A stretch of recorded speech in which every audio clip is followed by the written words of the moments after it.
Matty Geib, and I'm an organ donor. I mean, it was just a normal day at school, and my mom called me, and I could kind of tell something was off, but she didn't say it right away, and then kind of led into, oh, little Jack's sick. He's very sick. So as soon as she told me, it's cancer and cirrhosis, I was just kind of... I'm Jack, and I'm an organ recipient. My stomach really hurt, and then we went to Fairview, and then we went to the Cleveland Clinic because they figured out something was wrong with my liver. I got a piece of paper, and I made a letter to him, and then I gave it to him. I donated my left lateral lobe of my liver, which is about 15-20%, to my little cousin Jack.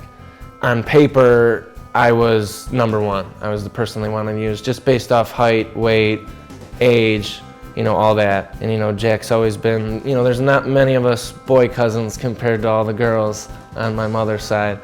So, we're close-knit with all the boy cousins. And, he's much younger than I, over 10 years. And so he has a lot of my old clothes, a lot of my old stuff. So, and we kind of look pretty similar when we were younger and whatnot. So we've always had a good relationship.